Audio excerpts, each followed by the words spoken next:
नमस्कार, capital TV Uttar Pradesh देख रहे हैं आप। उत्तर प्रदेश में योगी आदित्यनाथ सरकार की किसान केंद्रित नीतियां न केवल आंकड़े से सिद्ध हो रही है, बल्कि अन्नदाता किसानों के बढ़ते समर्थन से भी।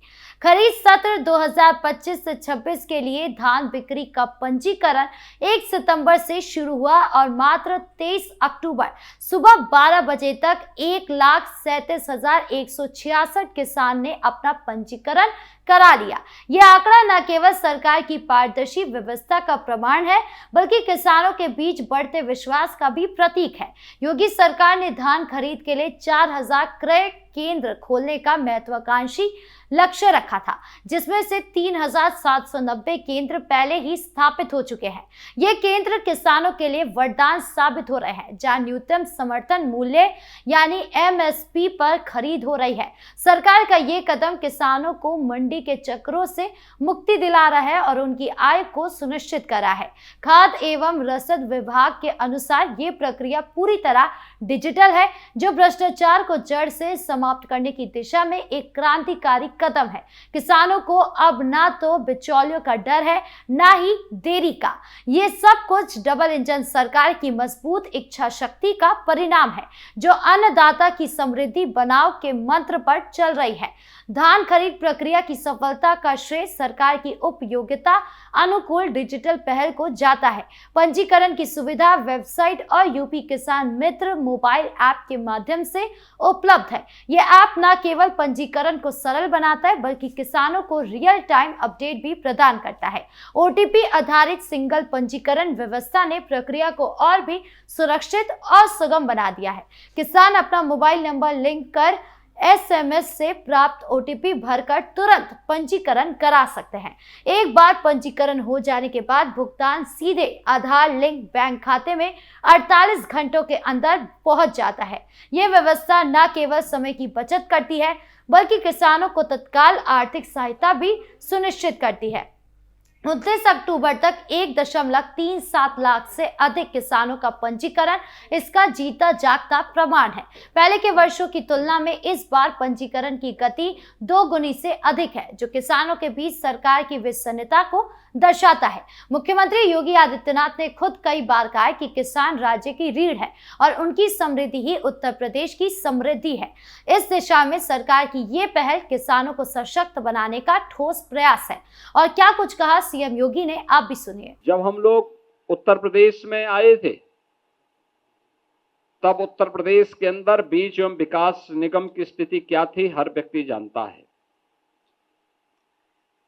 आज वह 137 करोड़ रुपए के लाभांश पे चल रहा है, 148 करोड़ के, और अकेले एक वर्ष में उसने 37 करोड़ की अपनी नेट प्रॉफिट कमाया है। ये चीजें दिखाती हैं कि थोड़ा भी प्रयास करें तो वह प्रॉफिट भी कमा सकता है और अन्नदाता किसानों को आत्मनिर्भर बनाने में महत्वपूर्ण भूमिका का निर्वहन कर सकता है।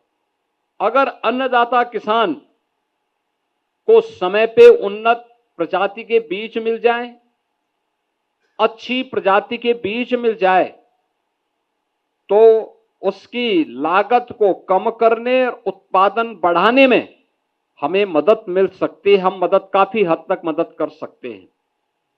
बीज समय पे न मिले और अच्छी क्वालिटी के न मिले तो 30 से लेकर के 50% तक अन्नदाता किसान को नुकसान होने की संभावना रहती है। और अच्छा बीज, अच्छी क्वालिटी का बीज और अच्छी प्रजाति के बीज समय पर मिले तो एक सामान्य अन्नदाता किसान भी अपनी खेती में एवरेज से अधिक उत्पादन प्राप्त कर सकता है।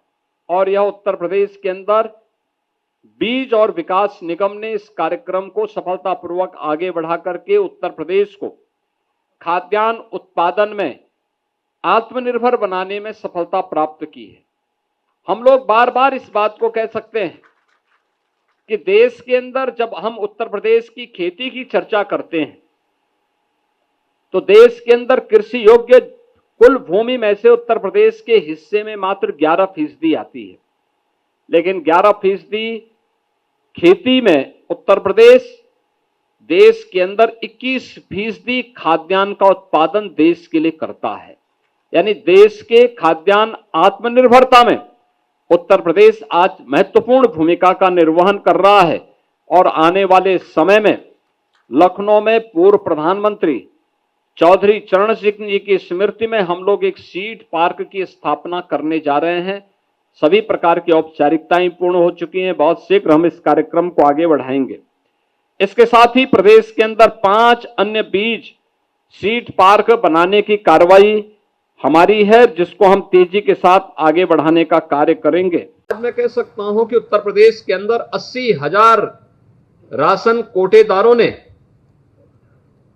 उचित विक्रेता जो थे, दर के जो विक्रेता थे, इन लोगों ने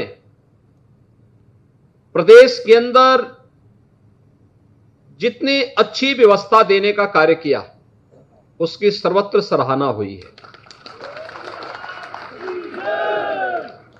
सौभाग्यशाली आप इसलिए भी हैं, हमारे भारत की परंपरा में, सनातन धर्म की परंपरा में अन्न को ब्रह्म माना गया है और अन्नदान सबसे बड़ा दान माना गया है। प्रत्यक्ष या अप्रत्यक्ष रूप से आप उस दान के हकदार बन जाते हैं। पैसा सरकार दे रही है, पैसा सरकार दे रही है, सुविधा सरकार दे रही है, लेकिन वह अन्न आपके माध्यम से गरीबों तक पहुंच पाता है। किसान खुश है कि उनकी मेहनत का सही मूल्य मिल रहा है और मंडी के उतार चढ़ाव में भी वो मुक्त है। योगी सरकार की ये नीति किसानों को बाजार की अनिश्चितताओं से बचाने का एक मजबूत कवच साबित हो रही है। डबल इंजन सरकार की दूरदर्शिता धान के MSP में वृद्धि से अस्पष्ट झलकती है। केंद्र सरकार के सहयोग से राज्य सरकार ये निर्णय लिया जो डबल इंजन की ताकत को रेखांकित करता है।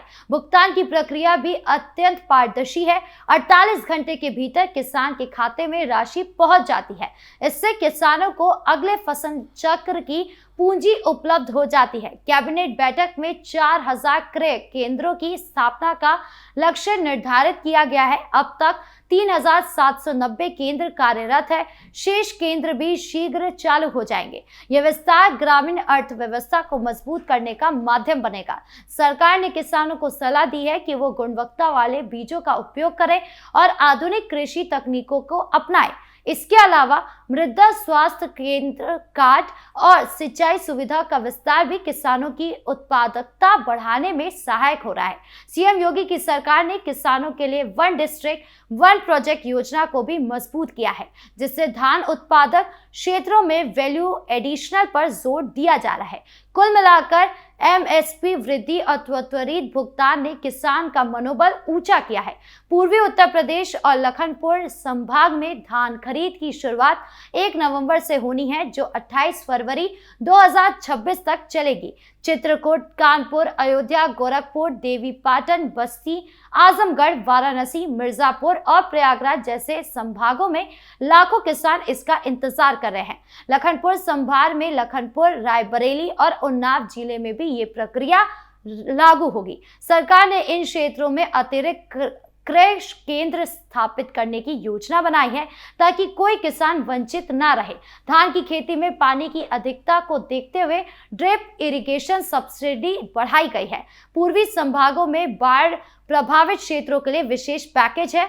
कुल मिलाकर योगी सरकार की ये पहले किसान को आत्मनिर्भर बना रही है। 4000 क्रय केंद्रों का लक्ष्य पूरा होते ही राज्य भर में खरीद की गति और तेज हो जाएगी। यानी ये स्पष्ट है कि योगी आदित्यनाथ सरकार की नीतियां किसानों के हित में है। 1.37 लाख पंजीकरण, 35.63 हजार मीट्रिक टन खरीद, MSP वृद्धि और डिजिटल सुविधाएं, ये सब आंकड़े अन्नदाता के समर्थन की गवाही दे रहे हैं। डबल इंजन सरकार का ये प्रयास न केवल वर्तमान फसल चक्र को मजबूत करेगा, बल्कि भविष्य की कृषि को भी समृद्ध बनाएगा।